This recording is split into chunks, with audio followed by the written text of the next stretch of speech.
Angel is a big four-legged ball of hope for us. Angel was a pretty sick horse. I'm told that her gums were black and her legs were cold. She was treated pretty aggressively. They just didn't quit on her. They just didn't quit.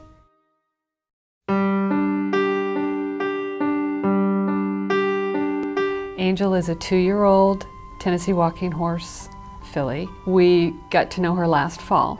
She lives at our house now, our farm in Murfreesboro, Tennessee, where she's basically rehabilitating from colitis and endotoxemia and the subsequent chronic laminitis. Angel was a pretty sick horse. She was severely depressed, had evidence of endotoxemia. She came here in an emergency situation. I'm told that her gums were black and her legs were cold.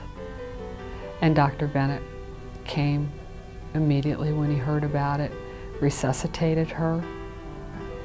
I understand she walked out of her stall toward the trailer and collapsed in the hall again. He got her going again and got her on the trailer.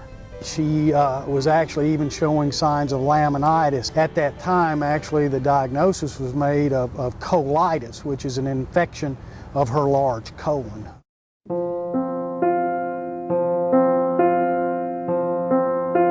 With the colitis, what happens is the lining of the colon basically gets rubbed away or eaten away, and that's what allows the toxins to be absorbed.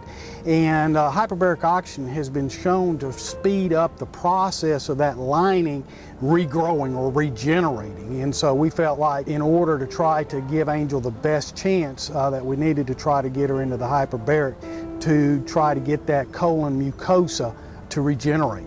We were ready for options because we'd all come to love that horse, and I think the staff had started to love her too. And it actually worked out quite well.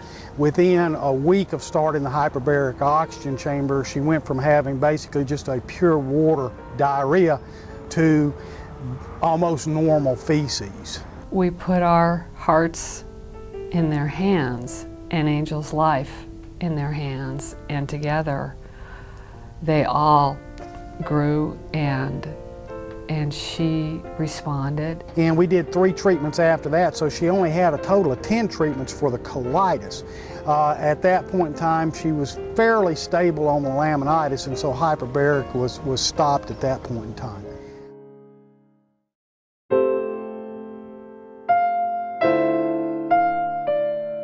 We had taken her home over the winter at some point and then kept her home for a month. And she had some abscesses and we had to get her back fast. Her laminitis had worsened. She had very bad abscesses within the hoof. She also basically had lost the attachment of almost half of her hoof. I don't think I'll ever forget that early Saturday morning when Dr. Steve Adair was down on his knees in her stall up here with a drill. And Dudley Hurst had come in, the farrier as well, and the work that they were doing together, minutia, the detail. So at that point in time, she went through another 2 weeks of hyperbaric oxygen and responded very nicely. In fact, 3 months after she went home, we're pretty close to having a whole new hoof grown down from the coronary band all the way to the ground. So having a new hoof wall grown in roughly 3 to 4 months is fairly significant.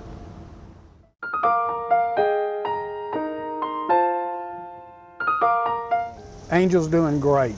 She had been confined to a stall with hand walking, and over a period of 2.5 months from May till basically the beginning of July, being able to be turned out.